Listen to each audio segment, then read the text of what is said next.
ನಿಂತೈತೆ ಕಾಲು ಕೆರೆದು ನಿಲ್ತೈತೆ. ಇಲ್ಲಿ ವೆದರ್ ಹೆಂಗಿದೆ ಅಂತ ತಿಳ್ಕೊಳಕ್ ಮುಂಚೆ ನಾನೆಷ್ಟು ಬ್ಯಾಡ್ ಅಂತ ತಿಳ್ಕೊಬೇಕಿತ್ತು. ಫಸ್ಟ್ ಡೇ ಕಾಲೇಜ್ಗೆ ಹೋದೆ. ಅಲ್ಲಿ ಒಂದಷ್ಟು ಜನ ಹೆಣ್ಮಕ್ಳು ಇಂಗ್ಲೀಷಲ್ಲಿ ಮಾತಾಡ್ಕೊಂಡು ಕೂತಿದ್ರು. ಅದು ನೋಡ್ಬಿಟ್ಟು ಗಾಬರಿ ಆಗ್ಬಿಟ್ಟು ಆ ಮನೆಗೆ ಹೋಗ್ಬಿಟ್ಟಿದೆ. ಜ್ವರ ಬಂದ್ಬಿಟ್ಟಿದೆ 3 ದಿವಸ. 8ನೇ ಕ್ಲಾಸು 9ನೇ ಕ್ಲಾಸ್ ಅಂದ್ರೆ 3 ವರ್ಷ 10ನೇ ಕ್ಲಾಸು ಸೇರಿ ನಾನು ರಿಸಲ್ಟ್ ನೋಡೋಕೆ ಹೋಗ್ಲಿಲ್ಲ. ನಮ್ಮಪ್ಪ ನೋಡಿ ನೀನು ಪಾಸ್ ಆಗಿದ್ದಾರೆ ಬರ್ತಾ ಇದ್ದೀನಿ. ಮಾತಾಡೋಕೆ ಶುರು ಮಾಡಿದ್ದು ಲೇಟ್ ಅಂತೆ. ಅದಕ್ಕೆ ಮುಂಚೆಯಿಂದನು ಹಾಡು ಕೇಳ್ತಿದ್ದೆ, ಹಮ್ ಮಾಡ್ತಿದ್ದಂತೆ. ದುಡಿತಾ ಇದ್ದಿದ್ದು ಒಬ್ಬಾಕೆ ನನ್ನ ತಾಯಿ, school teacher, government school teacher. ನಾನು ಪಾಂಪ್ಲೆಟು ಹಾಕಿದ್ದೀನಿ. ಮೊದಲನೇ ಕೆಲಸ ಪಾಂಪ್ಲೆಟ್ ಹಾಕಿದ್ದು, ಆನಂತರ ಪೇಪರ್ ಹಾಕಿದ್ವಿ, ಆನಂತರ ಪ್ರಮೋಟ್ ಮಾಡಿದ್ದೀನಿ. ಮರೆತೇ ಹೋದೆನು ಹೊರಟ ಕಾರಣ. ಸ್ನೇಹಿತರೆ ಬನ್ನಿ ನಾವು ವಸಿಷ್ಠ ಸಿಂಹ ಅವರ ಕಥೆ ಕೇಳೋಣಂತೆ.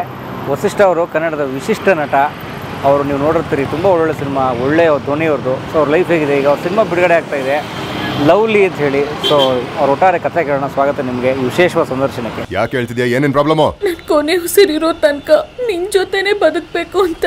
ಸ್ಟಾರ್ ವಸಿಷ್ಠ ಅವರು ನಮಸ್ಕಾರ. ಕಾಲ ಆಯ್ತು, ಲಾಂಗ್ ಟೈಮ್. ಎಸ್. ಸೊ ಇವರು ಲಾಂಗ್ ಟೈಮ್ ಅಂತ ಹೇಳ್ತಾ ಇದಾರಲ್ಲ, ಸೊ ಲಾಂಗ್ ಟೈಮ್ ಬೇರೆ ಏನೂ ಇಲ್ಲ. ಸೊ ಒಂದು 8-10 ವರ್ಷದಿಂದ ಗೋಧಿ ಬಣ್ಣ ಸಾಧಾರಣ ಮೈಕಟ್ಟು ಒಂದು ಸಿನಿಮಾ ಬಂತಲ್ಲ, ಅದನ್ನೇ ಅವ್ರು ಹೇಳ್ತಿರೋದು ವೆರಿ ಲಾಂಗ್ ಟೈಮ್ ಅಂತ. ಯಾಕಂದರೆ ಅವಾಗ ಅವ್ರದ್ರಲ್ಲಿ ಆ್ಯಕ್ಟ್ ಮಾಡಿದ್ರು, ನಾನು ಸಣ್ಣ ಪಾತ್ರ ಮಾಡಿದ್ದೆ. ಮಗ ಅಂತಂದ್ರೆ ನಿಮ್ಮ ಮಗ ಆಗ್ಲೂ ಇಷ್ಟೊಂದು ದೊಡ್ಡನಾಗ್ಬಿಟ್ನ. ಸೊ ತುಂಬ ಒಳ್ಳೆಯ ನಟ, ರಂಗಭೂಮಿಯ ಪ್ರತಿಭೆ. KH ಕಲಾಸೋದಲ್ಲಿ ನಾವು ಅವಾಗವಾಗ ಹಿಂಗೆ ಕ್ರಾಸ್ ಆಗ್ತಿದ್ವಿ, ಒಟ್ಟಿಗೆ ವರ್ಕ್ ಮಾಡಿಲ್ಲ. ಸೊ ಅವರು ನಾಟಕ ತಂಡ ಹಂಗೆ ಪಾಸ್ ಆಗೋರು, ನಾವು ನಾಟಕ ಹಿಂಗೆ ಪಾಸ್ ಆಗ್ತಿದ್ವಿ. ಸೊ ಇವಾಗ ಭಾಳ ದೊಡ್ಡ ಎತ್ತರಕ್ಕೆ ಬೆಳೆದಿದ್ದಾರೆ. ಭಾಳ ಖುಷಿ ಆಗುತ್ತೆ ನಿಮ್ಮನ್ನು ನೋಡಿ. ಇದು ಜಸ್ಟ್ ಬಿಗಿನಿಂಗ್, ಇನ್ನು ಪಿಕ್ಚರ್ ಅವ್ರದ್ದು ಬಾಕಿ है ದೋಸ್ತ್. ಓಕೆ, ನಾಟ್ ಇವನ್ ಪ್ರೋಮೋ, ಇದು it's A teaser, post. Poster. So ಬನ್ನಿ ನಾವು ವಿವರವಾಗಿ ವಸಿಷ್ಠ ಅವ್ರ ಜೊತೆ ಮಾತಾಡೋಣ. ಅವ್ರ ಲವ್ಲಿ ಸಿನಿಮಾ ಬಿಡುಗಡೆ ಇದೆ 14ನೇ ತಾರೀಕು. ದಯವಿಟ್ಟು ನೆನ್ಪಿಟ್ಕೊಳ್ಳಿ, 14ನೇ ತಾರೀಕು ಲವ್ಲಿ ಸಿನಿಮಾ. ಸೊ ತುಂಬ ಒಳ್ಳೆಯ ಟ್ರೈಲರ್ ಮಾಡಿದೆ, ನೀವು ನೋಡಿಲ್ಲ ನೋಡಿ, ಒಳ್ಳೆಯದಾಗಲಿ. ನನ್ನ ಗೆಳೆಯನ ಶುಭ ಕೊಡ್ತಾ, ನಾನು ನನ್ನ ಗೆಳೆಯನ ಕಥೆನ ಕೇಳೋಕ್ಕೆ ನನಗೆ ಕುತೂಹಲ ಇದೆ. ಸೊ ನಿಮಗೂ ಇದೆ ಅಂತ ಅನ್ಸುತ್ತೆ. ಬನ್ನಿ ಮಾತಾಡೋಣ ವಿವರವಾಗಿ. ನನ್ನ ಜಗದ ಅರಸಿಯಾದೆ. ಸೊ ಬಟ್ ಯಾರು ವಸಿಷ್ಠ, ಅವ್ರಿಗೆ ಹಿನ್ನೆಲೆ ಏನು ತಿಳ್ಕೊಳ್ಳೋ ಕುತೂಹಲ ನಮಗೆ. ವಸಿಷ್ಠ ಒಬ್ಬ ಸಾಧಾರಣ ಲೋಯರ್ ಮಿಡಲ್ ಕ್ಲಾಸ್, ಎಲ್ಲೋ ಒಂದು ಕಡೆ ಡೈಲಿ ನೀಡ್ಸ್ಗೂ ಒಂದು ಸ್ವಲ್ಪ ಅಂದರೆ ಫೆಚ್ ಮಾಡ್ಕೊಳ್ಳೋಕ್ಕೂ ಸ್ವಲ್ಪ ಕಷ್ಟಪಡಬೇಕಾದಂಥ ಪಡ್ತಿದ್ದಂಥ ಒಂದು ಸಾಧಾರಣ ಬಡ ಕುಟುಂಬದ ಒಬ್ಬ ಮಗ. ಸೊ ಹಾಸನದಲ್ಲಿ ಹುಟ್ಟಿ, ಹಾಸನ ನಮ್ಮ ನೇಟಿವ್ ಕೂಡ, ರಾಮನಾಥಪುರ ನಮ್ಮ ನೇಟಿವ್. ನಾನು ಪಾಳ್ಯದಲ್ಲಿ ಹುಟ್ಟಿದವನು, ಆಲೂರು ಪಾಳ್ಯದಲ್ಲಿ. ಅಲ್ಲಿ ಹುಟ್ಟಿ ನಂತರ ಮೈಸೂರಿಗೆ ನಮ್ಮ ಅಮ್ಮ ಒಂದು ಗೌರ್ಮೆಂಟ್ ಸ್ಕೂಲ್ ಟೀಚರ್ ಆಗಿರೋ, ಅವ್ರು ಟ್ರಾನ್ಸ್ಫರ್ ಆದಂಗೆಲ್ಲ ನಮ್ಮ ಮೂಮೆಂಟ್ ಆಗೋದು. ಸೊ ಮೈಸೂರಿಗೆ ಶಿಫ್ಟ್ ಆಗಿದ್ದು ನಾನು 1ನೇ ಕ್ಲಾಸ್ಗೆ. ಸೊ ಶಾರದಾ ವಿಲಾಸದಿಂದ ಮೈಸೂರು ಚಾಮುಂಡಿಪುರಂನಿಂದ ಶುರುವಾದ ಜರ್ನಿ ಸದ್ವಿದ್ಯಾನಲ್ಲಿ ಸ್ಕೂಲಿಂಗ್ ಅಂತ್ಯ ಆಗುತ್ತೆ. ಸ್ಕೂಲಿಂಗ್ ಮುಗಿಸಿ ರಾಜಕೀಯ ಅಂತ ಬೆಂಗಳೂರಿಗೆ ಬಂದಾಗ ನನ್ನ ಜೀವನದ ಆರಾಧ್ಯ ದೈವಗಳಲ್ಲಿ ಪ್ರಮುಖರಾದ ಹಂಸಲೇಖ ಅವ್ರನ್ನ ಭೇಟಿ ಆಗ್ತೀನಿ. ಸೊ ಅವರ ಇನ್ಫ್ಲೂಯೆನ್ಸು ನನಗೆ ಯಾವಾಗಲೂ ಚಿಕ್ಕ ವಯಸ್ಸಲ್ಲಿ ಕ್ಯಾಸೆಟ್ ಮೇಲೆ ಸಿಂಗರ್ಸ್ ಹೆಸರು, ಮ್ಯೂಸಿಕ್ ಡೈರೆಕ್ಟರ್ ಫೋಟೋ ಇವೆಲ್ಲ ನೋಡ್ತಿದ್ದೆ. ಅದು ತುಂಬ ಪ್ರೇರೇಪಿತನ ಅದರಿಂದ. ಕ್ಯಾಸೆಟ್ ಕಾಲ. ಹಾಂ, ಕ್ಯಾಸೆಟ್ ಕಾಲದಲ್ಲಿ ನಾನು. ಆ್ಯಂಡ್ ಕ್ಯಾಸೆಟ್ಗಳು ಅಂದರೆ ಇವತ್ತಿಗೂ ಇದೆ, ಸ್ಟಾಕ್ ಇದೆ ಮನೇಲಿ. ಒಂದು 2-3 ಸಾವಿರ ಕ್ಯಾಸೆಟ್ಸ್ ಇದೆ. ಇದು ನನ್ನ ನಿನ್ನ ಪ್ರೇಮ ಗೀತೆ ಚಿನ್ನ. ಅದರಿಂದ ಪ್ರೇರೇಪಿತನಾದವನು ನಾನು. ನಾನು ಓದಬೇಕು ಅಂದರು, ಬರೀಬೇಕು ಅಂದರು, ಹೋಮ್ವರ್ಕ್ ಮಾಡಬೇಕು ಅಂದರು, ಅಥವಾ ಟೆಸ್ಟು ಎಕ್ಸಾಮ್ಸ್ಗೆ ಪ್ರಿಪೇರ್ ಆಗಬೇಕು ಅಂದರು, ಅಥವಾ ನಾನು ಊಟ ಮಾಡಬೇಕು ಅಂದರೂ ಕೂಡ ನಂಗೆ ಹಾಡು ಪ್ಲೇ ಆಗ್ತಾ ಇರಬೇಕು, ಟೇಪ್ ರೆಕಾರ್ಡರ್ ಓಡ್ತಾ ಇರಬೇಕು. ಆ ಥರದ ಗೀಳಿಂದ ಹಂಸಲೇಖ ಅವ್ರನ್ನ ಮೈಮೇಲೆ ಹಾಕೊಂಡಂಥವ್ನು ನಾನು. ಸೊ ನನಗೆ ಅವ್ರನ್ನ ನೋಡೋಕ್ಕೆ ಮೈಸೂರಲ್ಲಿ ಒಂದ್ಸಲಿ ಕಾರ್ಯಕ್ರಮಕ್ಕೆ ಬಂದಾಗ ಲಾಟಿಲಿ ಏಟ್ ತಿನ್ಕೊಂಡು ಹೋಗಿ ಜಗಳ ಮಾಡಿಕೊಂಡು ಆ ವಾಚ್ಮ್ಯಾನ್ ಹೊಡೆದು ಅವ್ರನ್ನ ಮೀಟ್ ಮಾಡಿದ್ದು ಇದೆ. ಅಂಥದ್ದು 10th ಮುಗಿಸಿ ಸಮ್ಮರ್ ವೆಕೇಷನಲ್ಲಿ ಅವ್ರನ್ನ ಮೀಟ್ ಮಾಡೋ, ಅವ್ರ ಜೊತೆ ಕಲಿಯುವಂಥ ಅವಕಾಶ ಸಿಗುತ್ತೆ. ಹೇಗೆ ಸಮ್ಮರ್ ಅಂತ ರಿಲೇಟಿವ್ಸ್ ಇದ್ದೀರಾ? ಬೆಂಗಳೂರಲ್ಲಿ ನನ್ನ ರಿಲೇಟಿವ್ಸ್ ಇದ್ದಾರೆ, ಸಾಕಷ್ಟು ಜನ ಇದ್ದರು. ಆವಾಗಲೂ ರಜಕ್ಕೆ ಅಂತ ಬಂದಿದ್ದೆ. ಸೊ ಅಂದರೆ ಸುಮ್ಮನೆ ಮಾಮೂಲಿ ಟೈಮ್ ಪಾಸ್ ಮಾಡ್ಕೊಂಡಿರ್ಬೇಕಾದ್ರೆ ನಮ್ಮ ಅಕ್ಕ ಒಂದ್ಸಲಿ ಸಡನ್ನಾಗಿ ಇಲ್ಲೋ ಹೋರ್ಡಿಂಗ್ ನೋಡ್ಬಿಟ್ಟು, ಹಂಸಲೇಖ ಅವ್ರದ್ದೇನೋ ಸಮ್ಮರ್ ಕ್ಯಾಂಪ್ ಮಾಡ್ತಿದ್ದಾರಂತೆ, ನೋಡು ಸೇರ್ತೀಯ ಅಂತ. ಅಂದರೆ ಹಂಸಲೇಖ ಅಂದರೆ ಎಷ್ಟು ಹುಚ್ಚು ನಮಗೆ ಅಂತ ಎಲ್ರಿಗೂ ಗೊತ್ತು ಮನೇಲಿ. ಸೊ ಸೇರ್ತೀಯ ಅಂದರೆ ಕೇಳೋದೇನಿದೆ ಅದರಲ್ಲಿ ಆಪ್ಷನ್, ಅವ್ರನ್ನ ನೋಡೋಕೆ ಸಿಗುತ್ತಾ? ಅಲ್ಲೇ ಅವ್ರ ಸ್ಟುಡಿಯೋದಲ್ಲೇ, ಅಂದರೆ ಅಡ್ರೆಸ್ ಹಾಕಿರೋದೇ ಅಂತ. ಅಂದರೆ ಡೈಲಿ ನೋಡ್ಬೋದಲ್ಲ, ಸೇರ್ಕೊಂಡ್ಬಿಡ್ತೀನಿ ಅಂತ. ಸೇರಿದ ಮೇಲೆ ಗೊತ್ತಾಗಿದೆ ನನಗೆ ಅಲ್ಲಿ ಸಣ್ಣ ಪುಟ್ಟ ಮಕ್ಕಳು, 3 ವರ್ಷದ ಮಕ್ಕಳಿಂದ ಇದ್ದಾರೆ ಅಲ್ಲಿ ಎನ್ರೋಲ್ಮೆಂಟು. ಸೊ ನಾನು ಅವ್ರ ಮಧ್ಯದಲ್ಲಿ 10th ಮುಗಿಸಿರೋ ಹುಡುಗ, ನಾನು ಏನು ಮಾಡಬೇಕು ಅಂದರೆ ಗೊತ್ತಿಲ್ಲ. ಆದರೆ ಒಂದೇ ಒಂದು ಡ್ರೈವಿಂಗ್ ಫೋರ್ಸ್ ಅಂದರೆ ಗುರುಗಳು ನೋಡ್ಬೋದು ಡೈಲಿ ಅಷ್ಟೇ. ಸೊ ಹಂಗೂ ಹಿಂಗೂ ಹೆಣಿಗಿ ಏನೋ ಮಾಡಿಕೊಂಡು ಅಲ್ಲಿ ಸೇರ್ಕೊಂಡೆ. ಸೊ ನಮ್ಮ ಅಕ್ಕ ಸೇರಿಸಿದ್ರು. ನಿಮ್ಮೊಂದು 15-16 ಬೇರೆ ಮಕ್ಕಳೆಲ್ಲ ಸಣ್ಣ ಸಣ್ಣ 3, 4, 5 ಈ ಥರದವರೇ ಜಾಸ್ತಿ. ಒಂದಿಬ್ಬರು 8ನೇ ಕ್ಲಾಸ್ ಹುಡುಗರು, ಒಂದಿಬ್ಬರು PU ಹುಡುಗಿರು. ಸೊ ಆ ಕಡೆ PU ಹುಡುಗರು ಅಲ್ಲ, PU ಹುಡುಗಿರು ಪಾಪ ಅವರು ತುಂಬ ಆದಷ್ಟು ಕೋಪ್ ಮಾಡಿದ್ದಾರೆ ನನ್ನ ಜೊತೆ, ನಾನು ಅವ್ರ ಜೊತೆ ಕೋಪ್ ಮಾಡಿದ್ದೀನಿ.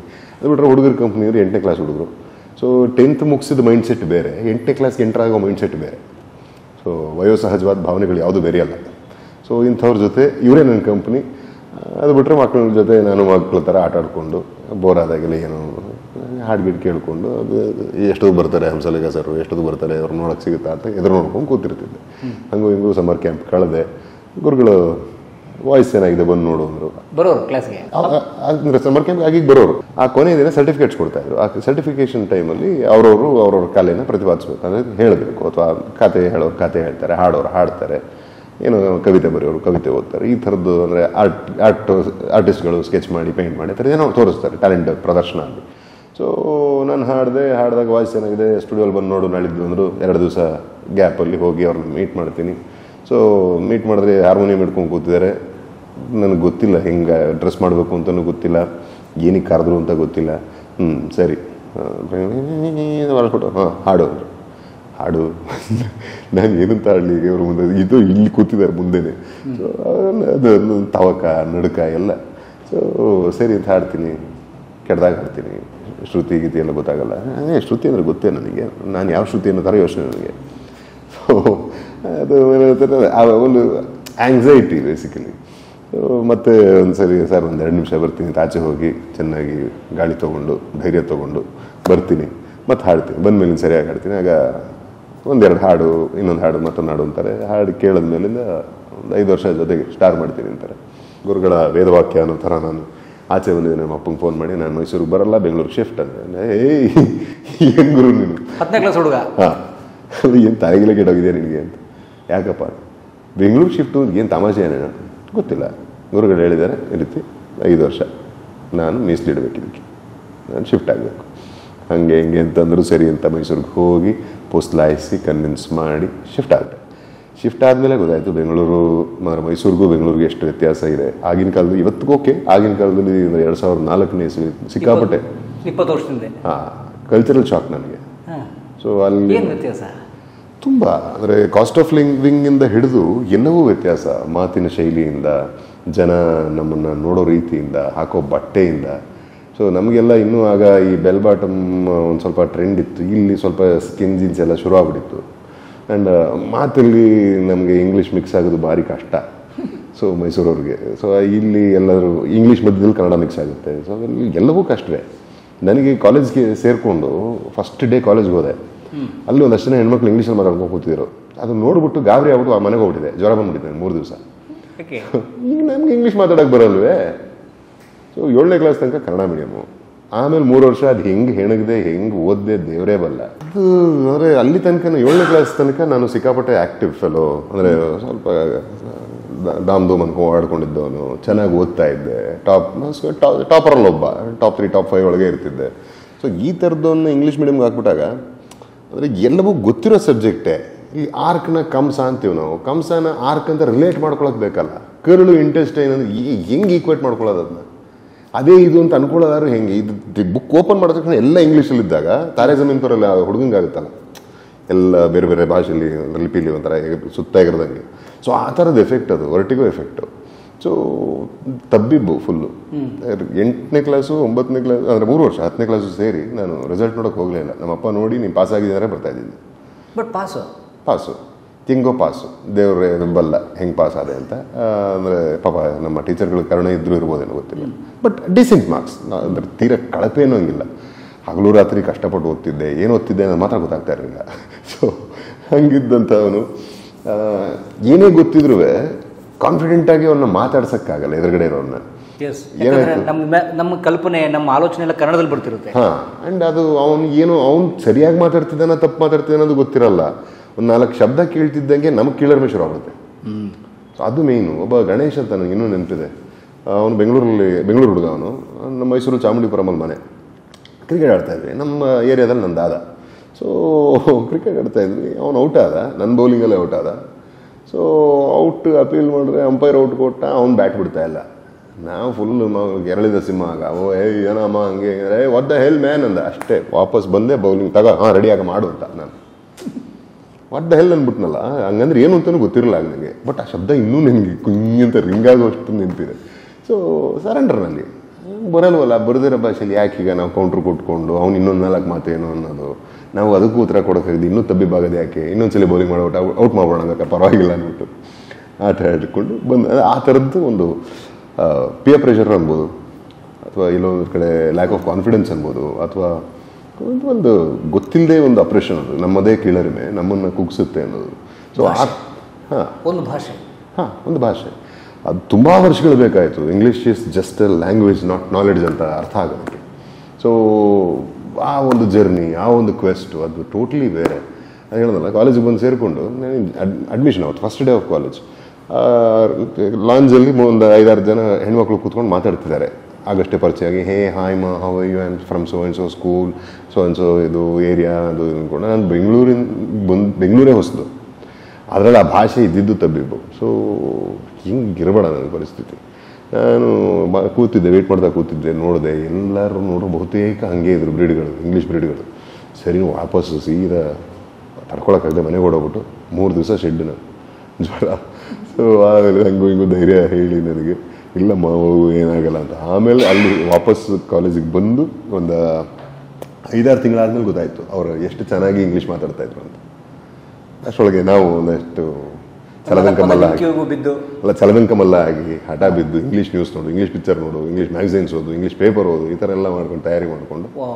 ಸೊ ಆಮೇಲಿಂದ ಅವರೇ, ಅಪ್ಪ ನೀನು ದಯವಿಟ್ಟು ನಾನು ನಿನ್ನ ಹತ್ರ ಇಂಗ್ಲೀಷಲ್ಲಿ ಮಾತಾಡೋಣ, ನೀನು ನನ್ನ ಹತ್ರ ಸುಂಬರಿ ಕರೆಕ್ಷನ್ಸ್ ಹೇಳ್ತೀಯ, ನಮ್ಗೆ ಆಗಲ್ಲ, ನನಗೆ ಆಟ ಕೊಡ್ತೀಯ ಅಂತ.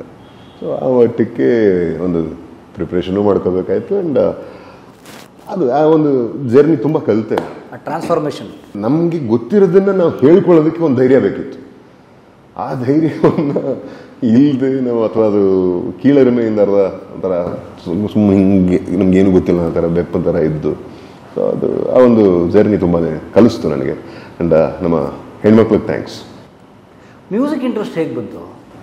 ಚಿಕ್ಕಂದಿನಿಂದ ನಾನು ಮಾತಾಡೋಕ್ಕೆ ಶುರು ಮಾಡಿದ್ದು ಲೇಟ್ ಅಂತೆ, 3-3.25 ವಯಸ್ಸಿನ ಮೊದಲ ಮಾತು ಆ ಥರ ಶುರು ಮಾಡಿದ್ದು. ಅದಕ್ಕೆ ಮುಂಚೆಯಿಂದನೂ ಹಾಡು ಕೇಳ್ತಿದ್ದೆ, ಹಮ್ ಮಾಡ್ತಿದ್ದಂತೆ. ಸೊ ಆ ಥರದ್ದೊಂದು ಕಥೆ ನಮ್ಮ ಮನೆ ಸರ್ಕ್ಯೂಟಲ್ಲಿ ಓಡುತ್ತೆ. ಹಾಗಾಗಿ ಮೂಗ ಅಂತ ಕರೆಯೋರು ನನ್ನ. ಸೊ ಬಟ್ ಮಾತಿಗಿನ ಮುಂಚೆ ನನಗೆ ಸಂಗೀತ ನನಗೆ ಪ್ರಿಯವಾಗಿದ್ದು.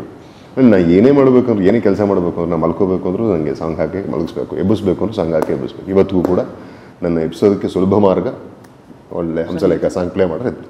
ಮನೇಲಿ ಕಲ್ಚರ್ ಇತ್ತಾ, ಮ್ಯೂಸಿಕಲ್ ಕಲ್ಚರ್? ಯಾಕಂದರೆ ರಾಮನಾಥ್ಪುರ ನಿಮ್ಮ ಕಡೆ ಆ ಕಡೆ ಎಲ್ಲ ಮ್ಯೂಸಿಕಲ್ ಕಲ್ಚರು ಸ್ವಲ್ಪ ಟ್ರೆಡಿಷ್ನಲ್ ಫ್ಯಾಮಿಲಿ ಇದೆ ಟಿಪಿಕಲ್ ಆರ್ಥೋಡಾಕ್ಸ್ ಫ್ಯಾಮಿಲಿ. ನಮ್ಮ ಅಜ್ಜಿ ಹಾಡೋರು, ನಮ್ಮ ಅತ್ತೆ ಕ್ಲಾಸಿಕಲಿ ಟ್ರೈನ್ಡ್ ಸಿಂಗರು. ಅದರ್ವೈಸ್ ಆ ಥರದ್ದು ಬೇರೆ ನನ್ನ ಕಣ್ಣಾರೆ ನಾನು ತುಂಬ ಜನ ನೋಡಿಲ್ಲ. ಎಲ್ಲ ಒಂದು ಕಡೆ ಬ್ಲಡ್ಡಲ್ಲೇ ಇತ್ತೇನೋ ಜೀನ್ಸಲ್ಲಿ. So that's transcended. So otherwise ಬಾಲ್ಯ ಹೇಗಿತ್ತು? ನಾನು ಸಿಕ್ಕಾಪಟ್ಟೆ ತುಂಟ ತಲಹರಟೆ, ಸಿಕ್ಕಾಪಟ್ಟೆ ಕೀಟ್ಲೆ, ಅಷ್ಟೇ ಸೈಲೆಂಟ್. ಅಂದರೆ ನಂಗೆ ಗೊತ್ತಿಲ್ಲದಿರೋ ಜಾಗ ತುಂಬ ಸೈಲೆಂಟ್. ಮಗು ನೋಡಿ ಹಿಂಗಿರಬೇಕು, ಏನು ಚೆನ್ನಾಗಿ ಗೊತ್ತ ನೋಡಿ, ಎಷ್ಟು ಸೈಲೆಂಟಾಗಿ ಒಬಿಡಿಯೆಂಟಾಗಿರ್ತಾನೆ. ಅದೇ ಗೊತ್ತಿರೋ ಜಾಗ ಅಂದ್ಬಿಟ್ಟು ಫುಲ್ ಬ್ಲಾಸ್ಟ್, ರಾಕ್ಷಸ ಗುರುವಿನ ಯಾರೋ ಅನ್ನೋದು. ಸೊ ಆ ಎರಡೂ ಆ್ಯಂಗಲ್ ನನ್ನಲ್ಲಿತ್ತು. ಚೆನ್ನಾಗಿ ಗೊತ್ತಿದೆ, ತುಂಬ ಒಳ್ಳೆ ವಿದ್ಯಾರ್ಥಿ. ನನಗೆ ಮೊದಲಿಂದ ಕೇಳೋದು ಇಷ್ಟ. ಅದೇ ಮಾತು ಬರ್ತಿರಲ್ವಲ್ಲ, ಹಾಗಾಗಿ ಜಾಸ್ತಿ ಕೇಳಿಸ್ಕೊಂಡು ರೂಢಿ ಏನೋ, ಕೇಳಿಸ್ಕೊಂಡು ಕಲ್ತಿರೋದು ಹೆಚ್ಚು. ನನಗಿನ್ನ ಯಾವಾಗಲೂ ಸೀನಿಯರ್ಸ್ ನಂಗೆ ಫ್ರೆಂಡ್ಸ್ ಜಾಸ್ತಿ ನನ್ನ ವಯಸ್ಸವ್ರಿಗಿಂತ.